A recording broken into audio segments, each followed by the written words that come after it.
তোমাদের জন্য নিয়ে এলাম দুর্গাপুজো স্পেশাল জুয়েলারি ক্লাসের এই সিরিজটা। যারা নতুন বা যারা পুজো পারপাসে নিজেদের জন্য এরকম কিছু হ্যান্ডমেড জুয়েলারি বানাবে বলে ভাবছো, তাদের জন্য এই সিরিজটা খুবই হেল্পফুল হতে চলেছে।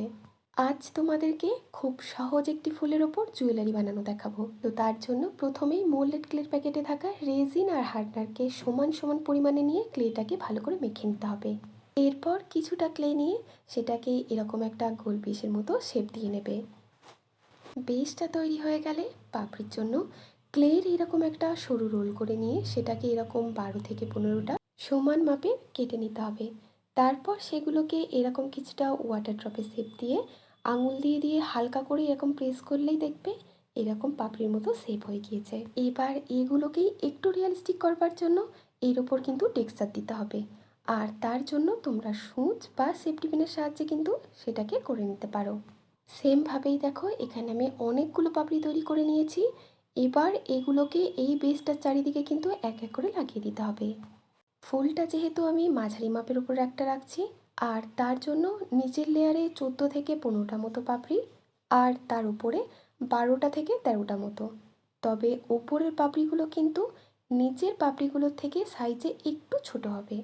আর তোমরা যদি এর থেকেও ডিটেলসে এরকম জুয়েলারি ক্লাস শিখতে চাও, তাহলে কিন্তু স্ক্রিনে দেওয়া নাম্বারে মেসেজ করতে পারো। ক্লাস শুরু হচ্ছে আগস্ট মাস থেকে, যেখানে তোমরা ক্লে সম্পর্কে বিভিন্ন নলেজ, বিভিন্ন ধরনের ফুল, পিনা, প্রজাপতি, টার্সেল, কটন বল মেকিং, ভার্নিশিংয়ের সমস্ত প্রসেস কিন্তু খুব যত্ন সহকারে শেখানো হয়ে থাকে।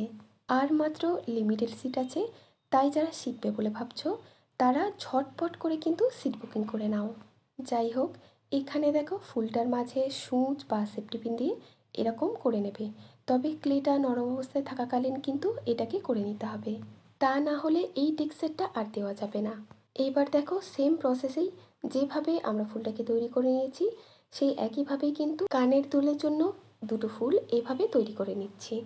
আর তৈরি করার পর এগুলোকে কিন্তু আগে খুব ভালো করে শুকিয়ে নিতে হবে। শুকানোর জন্য তোমরা মোটামুটি 8 থেকে 9 ঘন্টা মতো খোলা হাওয়ায় ছেড়ে রাখতে পারো। তবে যেহেতু এখন বর্ষাকাল চলছে, জলো জলো মতো ওয়েদার, এই সময় ক্লেটা শুকোতেও অনেকটা সময় নেয়। তাই তোমরা চেষ্টা করবে যতটা পারবে মোটামুটি 10 থেকে 12 ঘন্টা বা তার বেশি সময় ধরে শুকোনোর জন্য।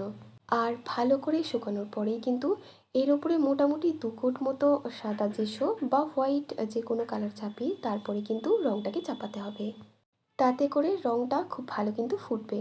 আর এখানে ফুলটা কালার করবার জন্য আমি যে রঙগুলো নিয়েছি সেগুলো এবার তোমাদেরকে বলি। ফুলটার পাপড়িগুলোর কালার করবার জন্য এখানে কিন্তু ডিপ রিল পার্পেলের সাথে কিছুটা লাল মিশিয়ে কিন্তু এই সেটের কালারটাকে আমি এনেছি। আর ভিতরের কালারটা করবার জন্য খয়েরি আর কালো কালার ব্যবহার করছি। প্রথমে খয়েরির সাথে সাদা কালার মিশিয়ে আমি কালারটা তৈরি করেছিলাম, কিন্তু দিয়ে দেখলাম যে কালারটা একদমই ফুটছিল না।